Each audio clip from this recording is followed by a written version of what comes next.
Today's episode of the Failing Justice podcast is brought to you by Carlson Solutions, a private investigation firm located in Dallas-Fort Worth and East Texas.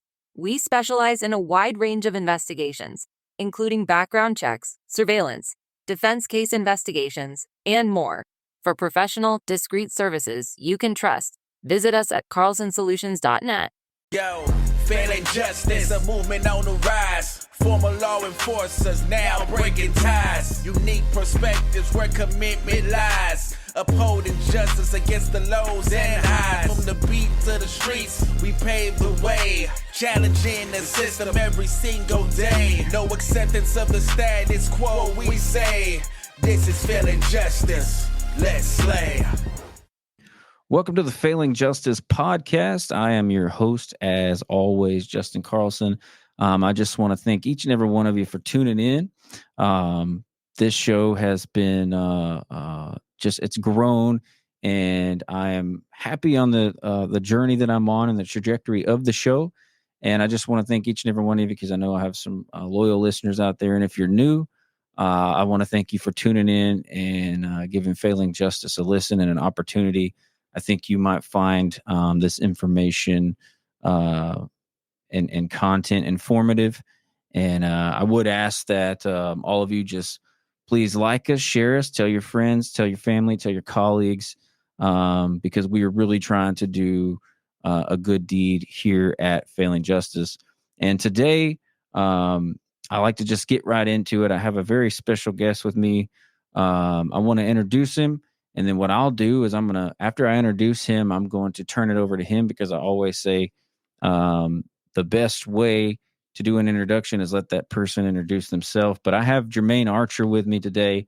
And Jermaine has dedicated his life to three passions: arts, education, and philanthropy, helping people. He speaks, reads, and writes Spanish and French. He co-created the first and only Chinese Mandarin language course to be taught inside a New York State prison. His education accomplishments include a bachelor's in science, master's in professional studies, and a paralegal certification.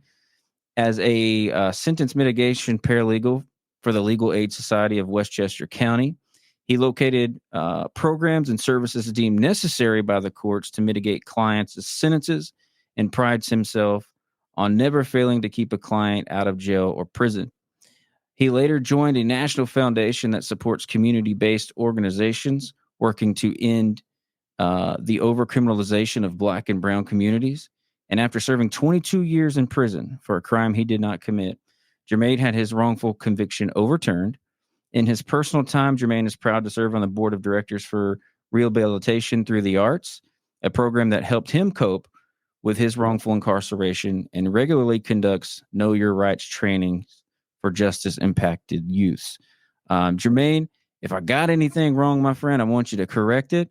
But that's my introduction to you. I'm so proud to have you. Welcome to the show, man. Thank you so much, Justin. You didn't get anything wrong. I appreciate that. I appreciate your attention to details. Hello, everybody. My name is Jermaine Archer, and I would like to begin by thanking you, Justin, because I don't think people understand that they have a platform sometime in life. Law enforcement, judges, district attorneys. Most people are advocates, and they come from the advocacy or lobbying world.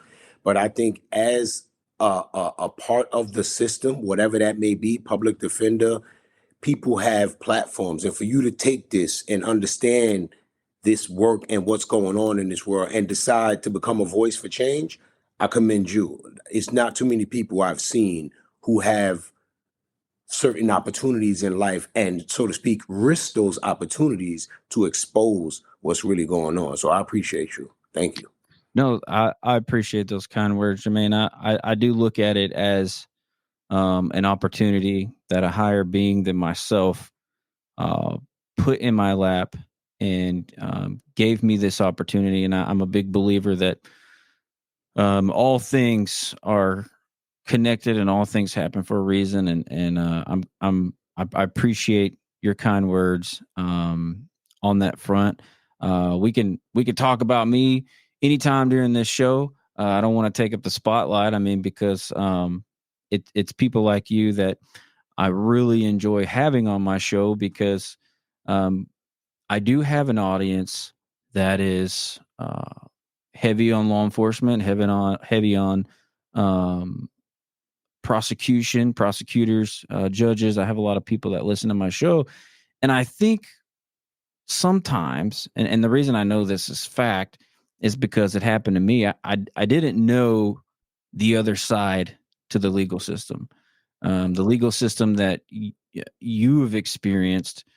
I didn't realize that stuff existed. My world was putting people behind bars, and I didn't fully understand the implications of that.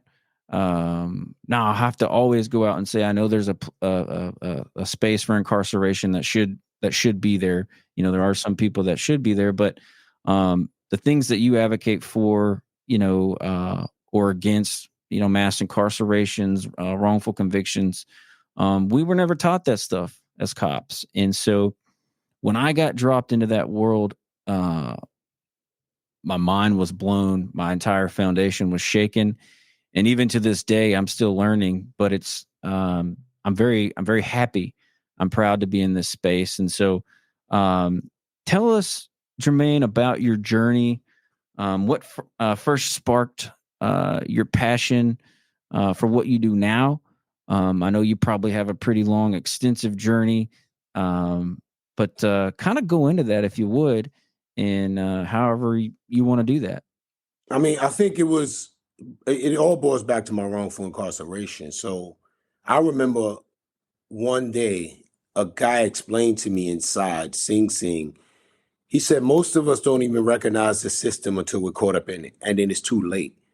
And as I became more educated, politically aware, conscious, I'm reading history books, I started learning about things like redlining and zoning and, the GI Bill and so many of these American dreams that people talk about that never trickled down. The trickle down economics didn't work. It didn't come to the ghetto. It didn't come to the neighborhood. It didn't come to African American neighborhoods. And I started realizing, like most places, there are more churches than schools in my neighborhood. There are more liquor stores than fruit stands in my neighborhood. Like, these things are designed. And when I went to college, I studied environmental psychology and environmental science. And I realized that somebody didn't just come and decide to open a liquor store. Like, this was a design. This was a blueprint. I've been to places like the Hamptons. You can't find a liquor store in every corner. I've been to Hollywood. There's not a liquor store in every corner. So I started putting these things together and realized I am part of a scheme, and I didn't even know it. So when the guy said that you don't even understand the system until you're caught up in it, I started doing more research. I educated myself even more. I enrolled in college. I studied law. I became a paralegal. And I realized, like, language is so tricky. Everyone has a constitutional right to effective assistance of counsel. But what exactly that means is to be determined by whatever judge you are in front of at the moment. So you and I can go in front of the same judge with the same set of circumstances and come out with different endings, so to speak, because of the nature of it. And I don't think most of the pieces of this system that are working, the officers, the district attorneys, I don't even think they understand that they're part of a system because they operate in silos most of the time. The officer doesn't realize that he's connected to the Court of Appeals judge and they're connected to the parole officers. Everyone is doing something that's feeding the system. So when I got involved in it, I decided I'm in prison for something I didn't do. I don't want to see that happen anywhere else. I know it's easier to entertain people than it is to educate them, especially the youth. I have to use this energy that I got, this swag, this ability to connect with young people in order to reach the largest possible audience. And it's ironic that I talk about the system when I talk about judges and officers. And when I was released from prison, when I earned my parole, even after maintaining my innocence, letting them know I didn't commit the offense, which normally gets you denied, but I was released. And a judge that I met on the inside, he used to come inside a lot. He would come in and watch the youth assistance program. I was an inside coordinator of the youth assistance program. We would spend a day with young people. It's like Scared Straight, but we're not trying to scare them.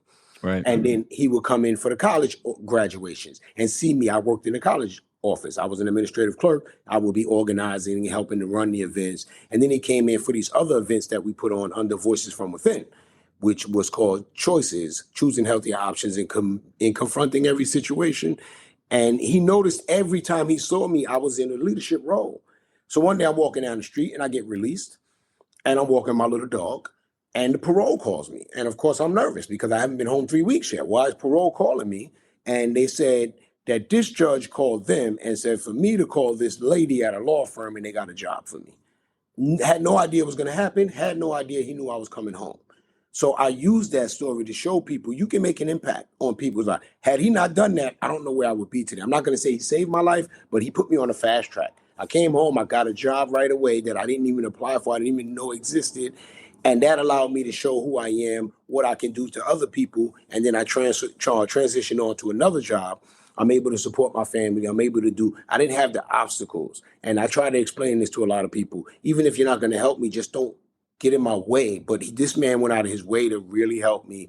And that reinforced in me the desire to help even more people. So I volunteered at something called Youth Shelter of Westchester. I volunteered with SNUG, which is an anti-violence group, guns spelled backward.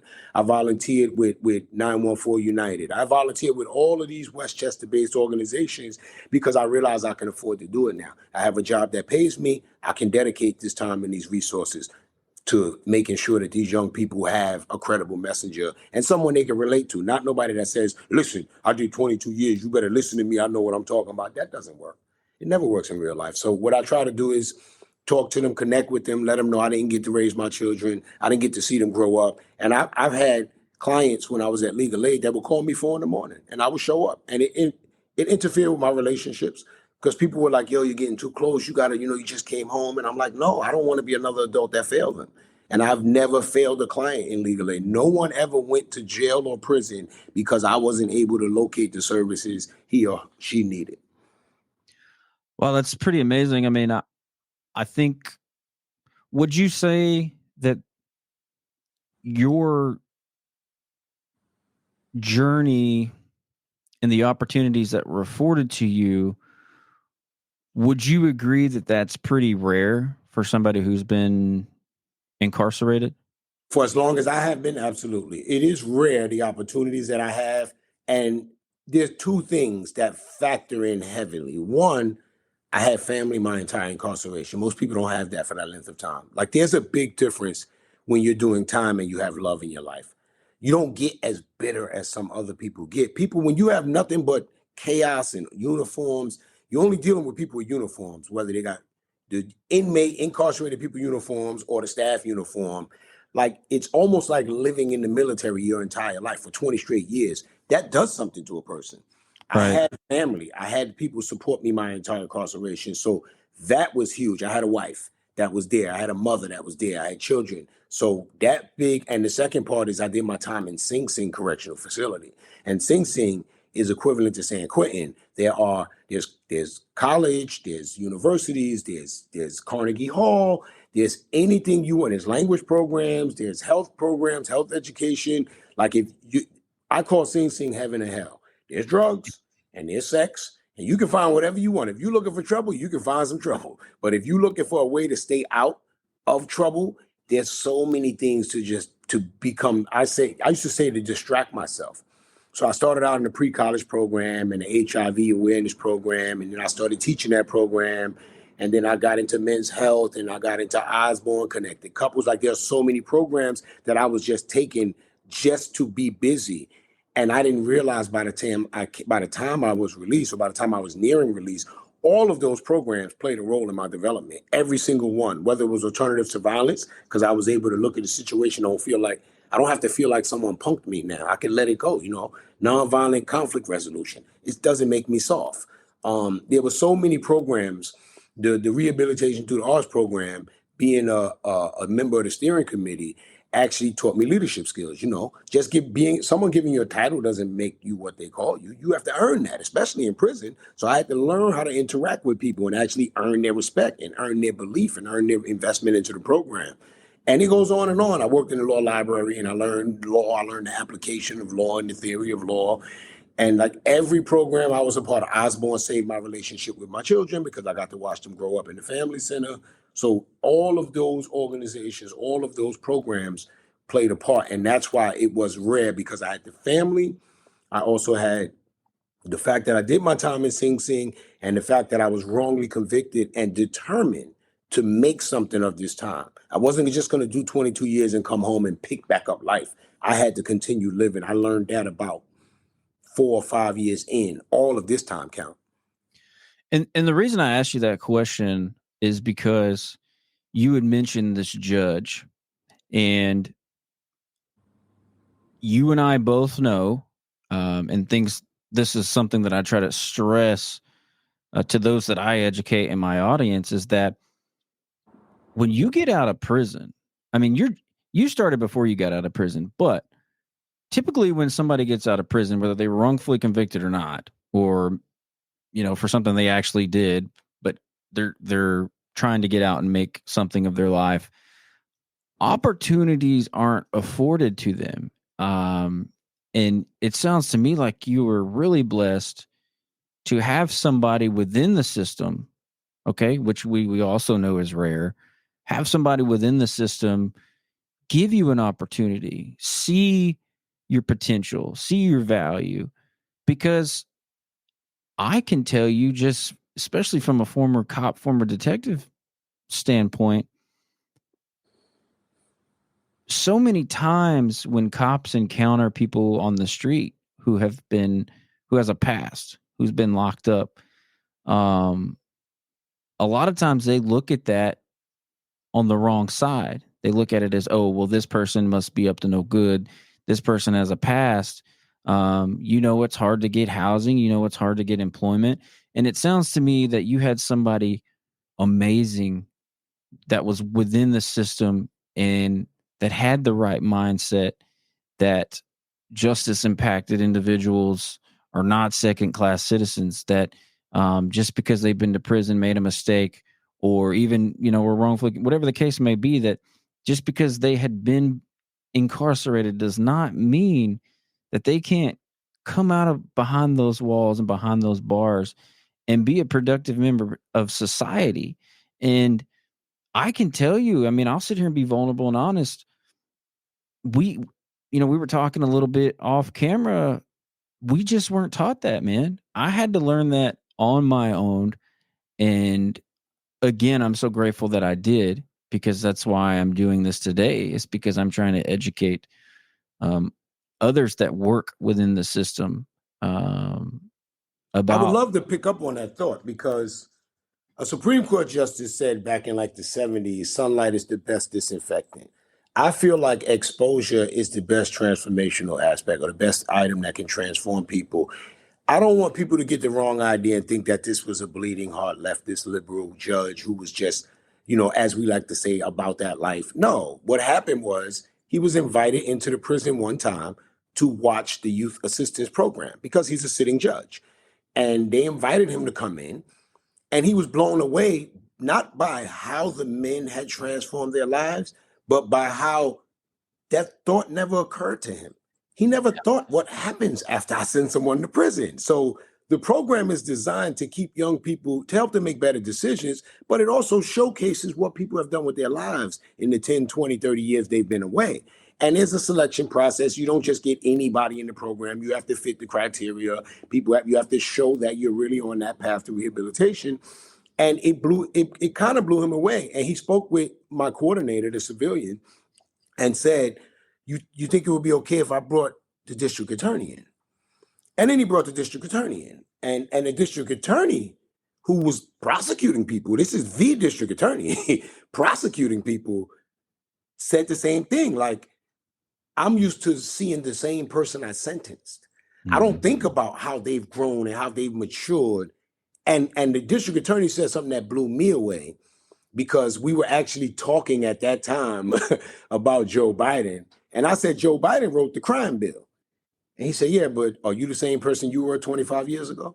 And I was like, wow, because I'm sitting here talking a little bit bad about Biden. And he was like, people, this is the district attorney saying people can change. Like, you've changed, right? I've changed. Yep. I'm not the same person I was. So that district attorney made it policy that all graduating, newly enrolled assistant district attorneys had to visit the youth assistance program in Sing Sing. before they started practicing, before they started reckoning sentences and recommendations and everything. And that was huge. And that was all on the strength that that one judge accepted the invitation and realized, I need to share this. And this is not a guy, like I said, this is not not somebody that's been advocating or lobbying. No, he came there and realized, I'm sending people to prison and I never think about them again. I should be considering this. So that I just wanted to share that, because to me, it was a transformational moment for us on the inside, but it was more proof positive to the thought that exposure, he just sat with us and saw us as people. Those are the best compliments someone incarcerated could get. When somebody comes in from the outside, I sat with Warren Buffett. I sat with someone from the Koch Foundation, the Koch brothers. I don't remember his name. I sat with Steve Forbes. I've sat with some of the richest, most powerful people. I mean, we could talk about Ice-T, and we could talk about, it was so many people that came, and the biggest compliment we get is when they be like, I would have never even knew you were incarcerated if you didn't have that green uniform on. Because we just connect. We sit down in the room, we get something to eat, and we talk. And it's like, wow, I had in my mind some big, scary guys who talk rough and were dangerous. And you come in prison and you realize, no, that's sensationalism. That's ours. That's prison break. That's not real life. And you're right, man. Going back, I like the word that you used, exposure, and that's why I do what I do now, because I had that aha moment. I tell this story often, and sometimes I feel like I repeat it too much, but it is really, it's not the turning point for me as far as realizing. Like I have two stories. One, and I'll make it brief because everybody's heard it a million times. I have a whole podcast. I haven't heard it, and I was going to ask you about it. So because it's not about me, but that's why I'll just be super brief. And the first episode of this podcast, which was horribly produced because I did it from a kitchen table with, it was awful, but whatever. I've grown so much since then. But the very first episode of this podcast it's called A Wrongful Indictment. And so I was working as a major crimes detective, and I worked it was an aggravated robbery. This kid had gotten shot, and there was somebody present in the back of the house when this was going down. He was friends with the suspect, with the person that actually did the shooting. When he heard the commotion, he was legitimately asleep. He came out the back room. He was like, "What's going on?" And he was defending the victim. He told his friend, he was like, "Hey, leave him alone, man. Give him his stuff back. Let him go." Because what was happening was the suspect was trying to rob the victim. And his name's PJ. PJ came out of the back room, and PJ was like, "Yo, let this dude go, man. Leave him alone." Well, his friend ended up shooting the kid, right? Thank the stars above that the kid actually lived. And I was able to go talk to him. And the kid was like, "Yeah, man, PJ was there. He came out the back room, man. He was defending me." And so I was like, okay, so I need to find PJ. Well, found PJ. He came in willingly, him and his mom. He sat down in the interview room with me, and he was like, he was shedding tears. He was like, "I know I was in the wrong place at the wrong time." He's like, "But I swear to God, I didn't know this was going to happen. And I know I've been in trouble before, so you probably don't believe me." I said, "PJ, I believe you, man." I said, "You're right. Wrong place, wrong time, but lessons learned." I said, "I'm not going to charge you." I said, luckily the victim lived. I said, if the victim didn't live, this would be a totally different story, but he was vouching for you. He told me the same thing you're telling me. So I wrote this report up. We found the actual suspect. We ended up arresting him, because he did shoot him. And so I sent the report to the district attorney's office, and I completely precluded PJ. I did mention, that he was present, but during my interview, he came in. He said, "I was there, wrong place, wrong time, but I didn't have anything to do with this." I wrote in the report clear as day that the victim corroborated his story and that he doesn't need to be charged. And so I gave him my word. I sent that to the district attorney's office. Now, Jermaine, here's a crazy plot twist about this. I worked in Palestine, Texas, Anderson County. if you haven't heard that by now, let me remind you. Robert Robertson in Texas is on death row right now, and they're trying to they're trying to work that out through the courts. The same county that convicted him was the same county I worked in. The same county now, the current sitting district attorney that is still trying to push his execution through. That is the district attorney that I'm about to talk about. Got it. So back to the story. I sent the case to the district attorney's office, and I didn't think anything else of it. A couple months later, I get a call. It's from my police chief.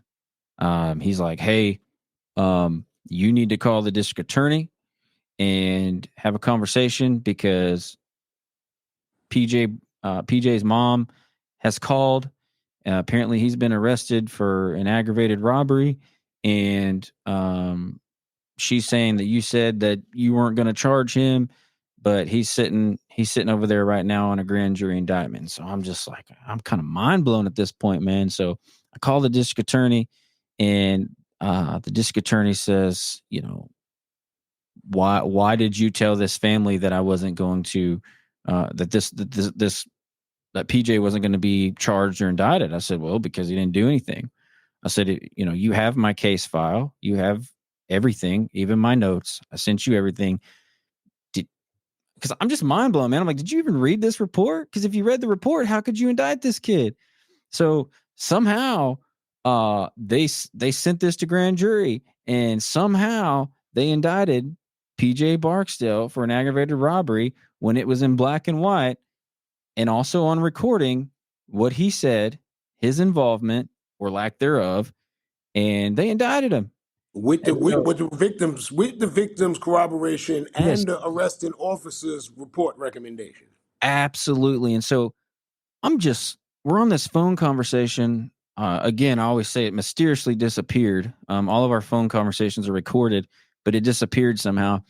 And I told her, I was like, and she had her assistant in there, the first assistant, and they were just, man, they were beating me up on the phone, telling me that I didn't have the right and that they had the final say so. And I'm just like, look, I said, I can't control what you did. I said, but I'll tell you this. If and when this goes to court and you subpoena me and I come in there, I said, my testimony is not going to reflect what you want it to reflect. And we'll just have to see what happens. She's saying, so are you saying we need to drop this case? I said, that's exactly what I'm saying. Now, Jermaine, here's the crazy part about it. And maybe it's not so crazy. It was crazy to me at the time because my world was shaking. There was a lot of political stuff happening behind the scenes that I had no knowledge of, man. I was trying to do my job. So there was a lot of political stuff happening behind the scenes involving PJ's mom and a prominent doctor in town and the mayor. And there was so much stuff happening. And I didn't know, but I believe that was the driving force to them. They were basically trying to retaliate against PJ's mom. I fully believe that. I can't prove it, but nothing else makes sense. Especially to indict somebody when you have a detective saying, yeah, you know, there's no need to indict him. So when that happened, okay, my foundation was totally shaken. I was like, holy hell. I can't believe this is happening. So then I began to create my plan to leave law enforcement, because shortly after that, you know, I started seeing some retaliation. Some things started happening to me. And the truth is, I was just kind of scared on what would happen. So I formulated my plan and I left. I got out on my own and I started exposing this stuff. And there, man, I was frightened. I thought, you know, they were going to indict me at one point. And so then I was out of law enforcement for 2 years, and I decided, I was like, I don't know if I'm done. I don't know if I'm done. I want to get back in. So I got back in it for 9 months, 3 hours away in a completely different area. And it was there that I realized it's the same. Nothing's different here than over there. And I started to expose some things that were going on at that department. I mean, wrong things. I mean, we're talking violation of people's rights, misappropriation of funds. And I'm just like, this is crazy. And it was while I was at that particular department, my last department, I saw that the Center for American and International Law in Plano, Texas, was holding a wrongful conviction training day, and they were inviting cops. I was like, this is interesting. I want to go check this out. Well, I asked my administration if I can go, and what do you think they said? They said no. I was like, oh, I'm going anyway. So I did. I went anyway. And it was there that I met several exonerees, but one that stood out to me was Richard Miles. I don't know if you've ever heard of him, but Richard was exonerated in Texas for a murder that he didn't commit in Dallas, Texas. And Richard was telling his story, and I'm a cop. I got a gun and badge on my hip. I'm just like, so that for me reaffirmed everything that I had already been thinking. I'm like, okay, this stuff is really happening. And then I did some deep dives into it. And I realized that it's a complete epidemic. And then it just led me into other things, reentry programs, because Richard has Miles of Freedom in Texas. And so I was like, if Richard can come out of prison and change his life the way he has changed his life, and start this organization, how many people are locked up right now that just need a second chance, that need somebody to be an advocate? And so I started getting real interested in programs with inside prisons. And I'm just a big supporter of this stuff now. That's a very short version of my story, but luckily the district attorney back to PJ, they ended up dropping that case. Thank God. They still got him on something else. They sent the kid to prison for 10 years for having Xanax in his pocket. Wow. Okay. For having Xanax in his pocket, pills, but walking in a correction facility the same night he was arrested for the warrant, he had Xanax in his pocket. And they gave him 10 years for that. So I've been advocating for his release. I've written the parole board. I've worked with his mom. And finally, after about 2 years, he got paroled. He's out now. But I look at him and I see the system isn't designed to help him succeed At all. He's been paroled back into the same county that is extremely corrupt, and they know that his mom did a podcast with me. They know they've been vocal about the injustice that happened to him, and I fear for him. And so,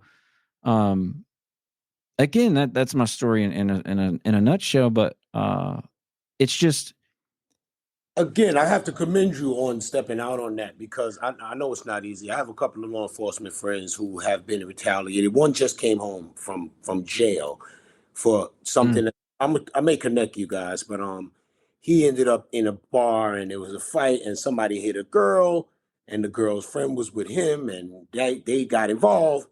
And eventually, force was used, as you would say, in law enforcement. Force was used because the guy struck a girl.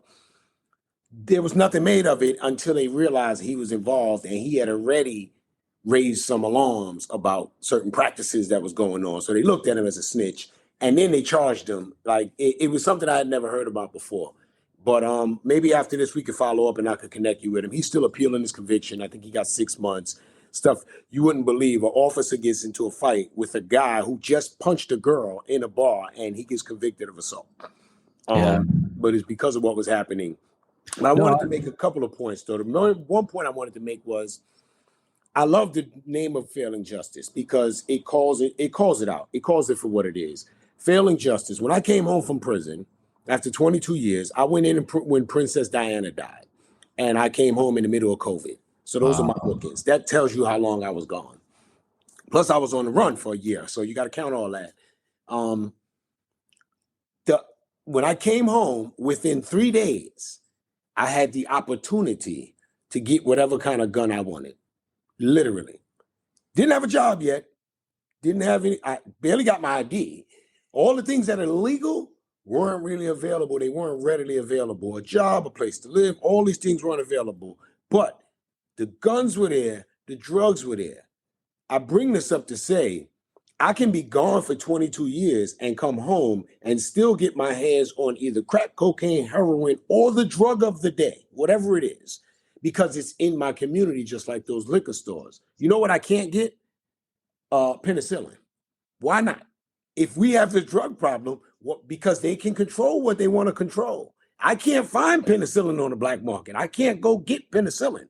And I'm saying this from experience. Like, I had something, I didn't want to go to the doctor. I had co-pays. I don't want to bill. Maybe I could get some bootleg penicillin. I mean, I've been gone this long and I can get heroin, right? And I can get all this other stuff. Why can't I find penicillin? Because it's by design. So that's the one thing I wanted to say. The second thing, the district attorney doesn't surprise me, because in my case, and I'm going to, certain names I haven't named because I don't want to, like the judge, I'm not going to say his name because I don't know how he feels about it. You know, some people don't want to be exposed. But I respect District that. Attorney Eric Gonzalez of Kings County, Brooklyn, where I was wrongly arrested, framed, prosecuted, convicted, and sentenced, he knows, and everyone in the district attorney's office, as well as the police department, they all know I did not commit the crime. But I had a history from the late 80s, early 90s. By the time this happened, I was on a different path. I had children. I was doing the right thing. It didn't matter. Most of the people from my peer age group were incarcerated or dead. And I guess I was the last one. Someone got killed. It's easy to put it on a black or brown body in the community because no one's really going to make a big deal. When they turned over evidence in 2015 that shows they had to break the rules, they broke the law to convict me. They paid somebody and they didn't tell us about it. Not only did they not tell us, they lied about it. They said we never paid him. We never gave him anything, but they gave him money. 2015, we got our hands on this document. They still not sure how. They still denied it until I was released and I filed a motion, and that motion took basically 4 years because it was this year. 2020 I came home, 2021 I filed a motion. The motion took 3 years before a judge finally saw through the bullshit. And the judge was like, yo, one, it's a good chance he didn't commit this crime at all. There's no evidence on him. All the evidence is manufactured and fabricated. And two, you broke the rules. You violated his constitutional rights. So I'm overturning the conviction. So what does the DA do? They can't retry me because it's overturned on constitutional grounds. So what he does is appeals. So now he's appealing this. This can go another 2 years. This is just causing more harm indiscriminately, intentionally, because he knows that's the process. He knows this process much better than me. I can't turn around and say, Your Honor, I want to expedite an appeal. You know, this is the system. This is how the wheels of justice, they turn very slow in your favor. If they want to lock you up, that happens overnight. But if you want to get exonerated or anything, those things take time. And he's still causing this harm. And I don't have a problem calling them out by name because when people treat me like we're already enemies, people say, yo, you don't want to piss them off. He's treating me like he's already pissed off. So I'm not worried about it. Like, I've been fighting against this person since Kenneth Thompson passed away. When Kenneth Thompson was alive, he created something called a conviction review unit. He created that in Kings County. He was exonerating people at a record pace that I think the system didn't like. Now, I'm not going to say there's a conspiracy to the fact that he died, but I will say since he died, that pace slowed down dramatically. And I was in that lineup, making it up to the top of that line. And then all of a sudden he died. And then he died in like, I want to say 2016, 2017, something like that. I was in the conviction review unit in 2015. Everyone was getting decisions within 8 to 12 months. I never got a decision. They just let me wait it out and I came home and they didn't think I would fight. And I'm still fighting to this day. So it's clearly about failing justice. In my situation, it's a little more harder because we're in New York. Everyone is supposed to be progressives and everyone is reforming.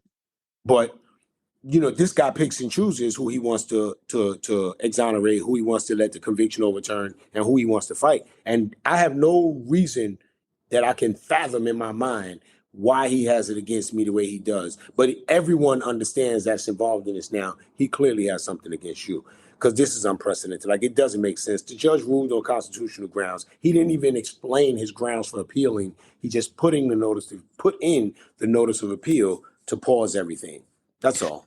Let me ask you, just so my audience can understand too, when you say the district attorney is appealing the judge's decision. What does that mean exactly? Does that mean you would, like, if the Court of Appeals overturned it, would that mean you immediately go back? Or No. Or do you get a new trial? Can you kind of explain that process, like what that looks like? Okay, so we're at the point now where we filed a motion. If we lost, we would have needed permission to appeal. If the DA loses, the district attorney, they have a right to appeal. So I'm at the Supreme Court. Higher than the Supreme Court is the appellate division. They appeal to the appellate division, which means they're going to try to argue and articulate why the judge's decision to overturn my case was erroneous. Now, it would never send me back to prison because I was already home. I did my time. I'm off parole. Everything is over, which is another thing that blows people's mind. Like, you did the time, you satisfied parole. I had someone tell me, even if you did do this crime, your transformation has been so remarkable that why is he still fighting? Like, look who you are today. And it's like, one, he know I didn't do it, but two, I agree with that. He's just in my way. And these are the things, just like that district attorney you talked about in that county. It doesn't matter. They see a person, it's a target, they lock in, it doesn't matter. I don't even think it's personal. It's just, it's how the system is designed to work. The system is working the exact way it was designed. So they're going to try to convince a higher judge that the lower court judge made a mistake when they haven't. I mean, I've read it, I've studied law, I've practiced law for over 20 years unofficially and behind bars. It's an airtight decision. My lawyer and I went over it word by word. Like, it's all this district attorney is doing is wasting time because there is no, you have to, man, I'm talking about the creative ways they tried to fight were, to me, better than fiction. Like, it was like, well, we never made a deal with the witness, but if we did make a deal with the witness, we never told the witness about it, so he wouldn't have known. And if we did tell the witness about it, we didn't execute the deal until after the trial. It was like, so they were basically trying to cover their bases with everything. And we're just saying, you know what you did. We don't know what you did. You know what you did. All you got to do is tell the court what you did. We know now what you did. But prior to this, you said it never happened. Now we got all these documents. We got 3 by mistake. The judge ordered them to turn over rest. They said there were no more after the judge ordered it. Now there's 8 more documents. Now there's 11 documents. Now we got a full picture of the deal y'all made with this guy, of the benefits you provided him that you swear never happened in closing arguments, in summation, in cross-examination, in colloquy, which is often record conversations with the judge, in appeal briefs, written documents. None of this ever happened. And when someone gets their hand on 3 pieces of paper by mistake, and the judge says, there must be more, and my lawyer says there must be more, and we get more. And like I said, it's clear cut. They broke the law. They violated my constitutional rights. But this man still wants to appeal. He just wants to. I don't know what I did. I used to joke with people. I said, maybe I slept with his girlfriend. I don't know. I really don't know. But I don't know this man. He's from the Bronx. I'm from Brooklyn. But he clearly has it out for me. I have a good idea because Mark Hale was running the conviction review unit for years. Mark Hale was like a homicide chief at the time of my case. So he's involved somehow in my case. He was one of the chiefs of the bureau chiefs. And those guys are very good friends. So that's the only thing I can think of, honestly. That's crazy, man. You had mentioned, I want to go back to something you had mentioned in the beginning, was specifically where you did your time. You mentioned Sing Sing. And what's crazy is we kind of briefly talked about it before we went on air, but I wanted to come back to it because why is it that and Dan Slepian mentions this in his book, The Sing Sing Files. I have a story about how I met Dan, remarkable human being, by the way. But he had mentioned in his book, how is it that there were so many innocent people in one correctional facility up in New York? Okay. We know for a fact, right, that there were at least 5, 6, and then yourself. And that's all in Voices from Within. That's not only in a prison. That's just within that one group. Yeah, that's what I'm saying. Yes. And people do not think that this actually occurs. And we hear the stats. We hear the stats about, there's an estimated on a conservative level, an estimated 200,000 people within the United States correctional institutions that are innocent. And that's being extremely conservative. Mm-hmm. And I believe, I actually am, I feel like that number is much higher, especially when we sit here and talk about Sing Sing and you did your time there. It's crazy. I want to ask you, why are there so many people in one facility that are innocent?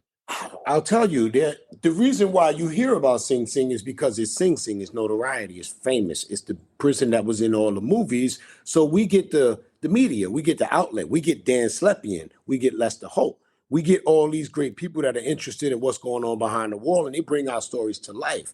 But there are just as many innocent people in Attica. There are just as many innocent people in Clinton. They're just near the Canadian border, so they don't get the coverage. Sing Sing just happens to be a very progressive prison along the lines of Green Haven. Those are the two most progressive prisons in New York State. And you always end up with think tanks because you end up with people in those prisons who have been in prison over 10 years, 15 years, and they're looking for something different. They're looking for something better. So that's how the college programs got started. That's how all the organizations got started. That's how all of these positive programming models get started, because you have veterans that have been in there who decide, I'm not just going to do this 25 years and go to the board. We need to start a HIV/AIDS awareness program, or we need to start a healthy relationship program. And then they'll get civilians involved, which is how Hudson Link started. Hudson Link for higher education in prison. Mm-hmm. That's our degree granting program. Rehabilitation Through the Arts. Osborne started years before. That was a guy named Osborne, who was the warden of Sing Sing, who decided we need to do something more than just punish and beat them. So he created something called the Osborne Association that still exists to this day. And this was back in the 30s or something, but it's very old. But I think we hear more about Sing Sing because, there was Mickey Rourke, and there was Tupac, and there was Frank White, the King of New York. There's all these movies that were shot in Sing Sing. We've done TED Talks in Sing Sing and TEDx events. We've done events with Ice-T for his TV show. Sing Sing is famous. So you get to get a peek behind the curtain as audience members. You get to see what's going on in Sing Sing. But there are just as many people. Like you said, 200,000 is conservative. I know personally 12 people who either are doing time or did time for something they didn't do. And we all know who did it. It's not just that. Yeah, we know who committed the crime. And if we know, the police probably know. It doesn't matter. I know 12 people who are doing time or have done time for crimes they didn't commit, and we all know who did it. Look at the Palladium case, the one that they made famous. They knew yes, for a decade who committed this crime. Yes, and absolutely. It just, you said it earlier, it is so backwards to know that how quick you can get locked up. Mm-hmm. Okay, how quick you can get locked up with lies and half truths, but how long it can take you to get out with full truth right in front of you. And to me, it's so backwards. That is just, it makes no sense. People say all the time. But I'm going to push back on that. It's not backwards. It's working exactly as they designed it. See, this is the problem I have with people, and it's not a problem with you. It's a problem in articulating what I'm trying to say most of the time. It's not malfunctioning. I have a friend named Kenyatta who loves to give an analogy. There's a machine in the basement of his house. You go to his house, it says it's a soda machine. Put in a quarter, we'll give you a soda. You put in a quarter, it gives you a grapefruit. You come back and tell Kenyatta, I thought this was a soda machine. He says it is a soda machine. You go back, you put another quarter in there, you get another grapefruit. You're like, yo, the machine ain't working. And he's like, yes, it is. It's working just fine. Don't worry about it. It's a soda machine. That's how I look at the criminal legal system. I like that. I'll tell you anything. And this is Kenyatta Hughes. He's another member of Voices from Within. Kenyatta Emmanuel Hughes. I can tell you anything, but you can see with your own eyes what's happening. And that's what happens. Like this system is working exactly the way it's designed. We're facing conservative rollbacks now in places like Texas and Georgia and Florida because, quote unquote, the George Floyd moment is over. We've had enough of that. We're going back to the good old days. We're going to make America great again. We're going to put these people back in their place. So many states right now are trying to do criminal legal reform rollbacks because they realize there's a Jermaine Archer and there's a J.J. Velasquez and there's a Lawrence Bartley, and the list goes on of people who have come home who are doing the right things.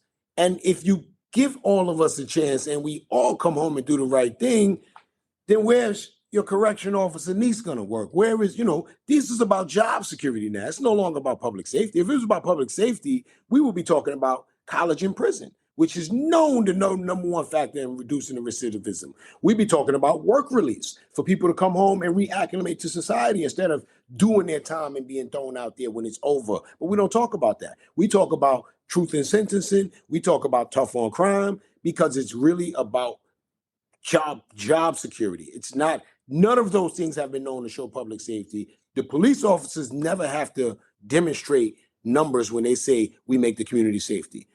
District attorneys don't have to do that. Only organizations that want to reform the legal system are called into account to say community violence intervention. How do we know it's working? We don't know policing is working, but they get the most money in the world. Yeah. I mean, look at NYPD's budget, man. NYPD, which is second only to California, right, in the nation, and we still got crazy. And then they say it's rates of crime, and my mayor right now is indicted. What happened to the tough on crime people? Trump was convicted. What happened to the tough on crime people? The system is working exactly the way it's supposed to work. It only accountable for certain people. It doesn't mean Trump. It doesn't mean Eric Adams. It means the little people. Right. And you're right. You mentioned all those names yourself, JJ. What's happening is they think they're going to lock you guys up in a cage and, you're not going to make something of your life, and you all did, and you've all come out and you've exposed the system for what it truly is, and they don't like that. No. They don't like that, man. And they thought we were going to come out as animals and reoffend. And there's be able to put you back in. We have LaRon Rogers, Robert Rose. Like the list goes on and on. If there's the last one just came out from Voices from Within. His name is Julian Castillo. He did 31 years. He just came home last Wednesday, the 30th.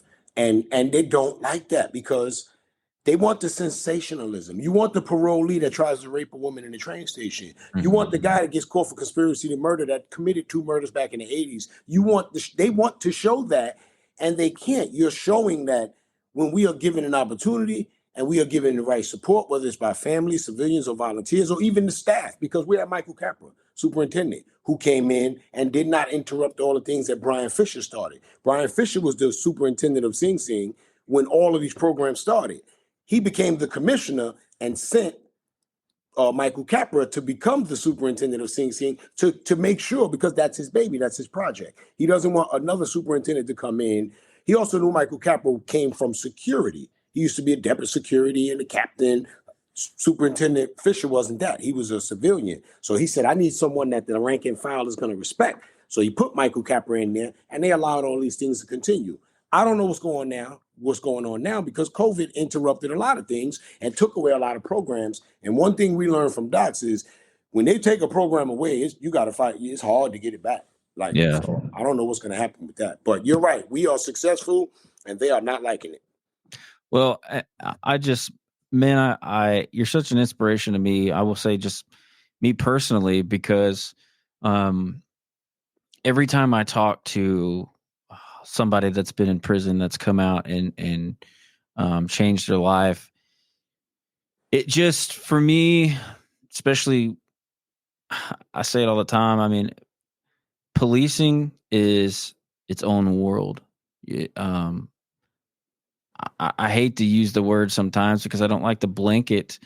I don't like to put everybody in the same category, but policing for me, the best way I can describe it was like a cult, and they don't teach you certain things. Like they mold you and teach you what they want you to know in the police academies, and then when you get out, and you go to your field training, they feed you more of that, and then that's just what you know.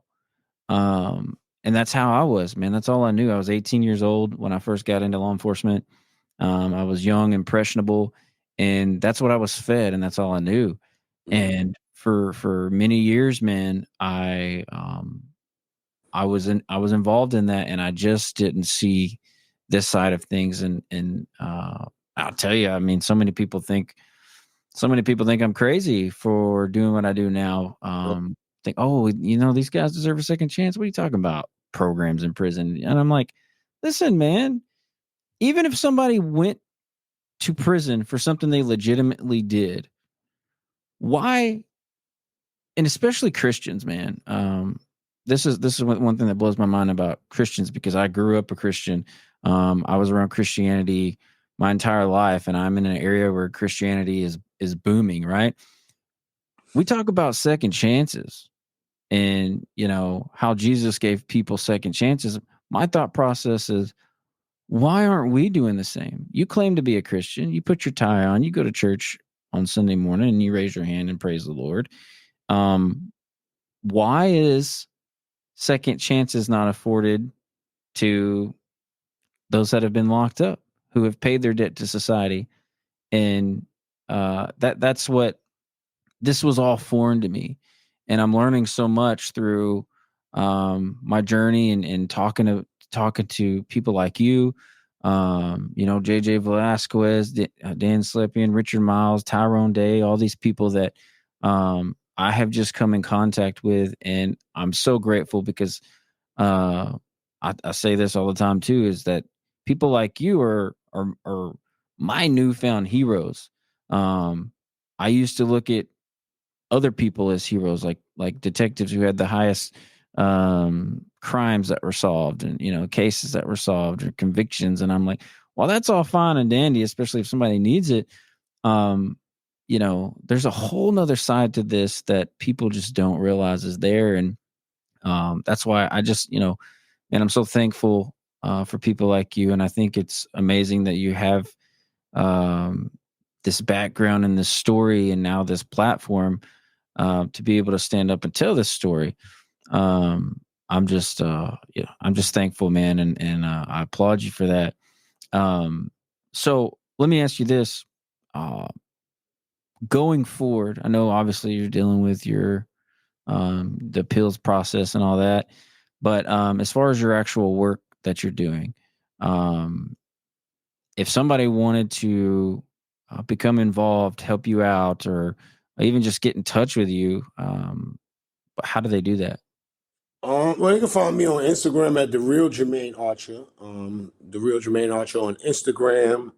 I don't have a problem putting out my email. My email is my name, archerjermaine05@gmail.com. I'm a public figure. If they Google me, 9 times out of 10, I am going to be the one that pop up first. There's a few other. There's a Jermaine Archer that's a professor. There's a Jermaine Archer that did time.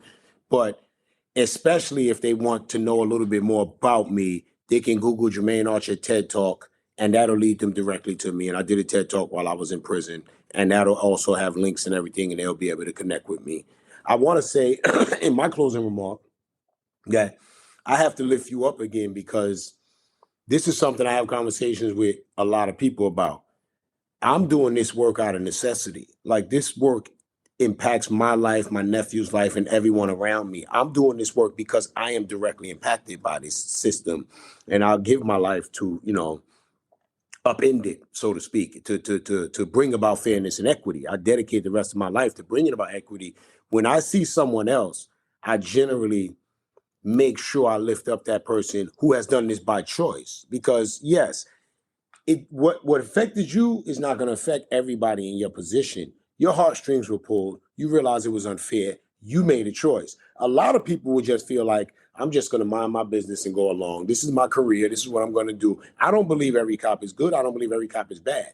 I believe there are a lot of law enforcement people that just, the 5-10% of the bad apples out there, they allow them to do what they do.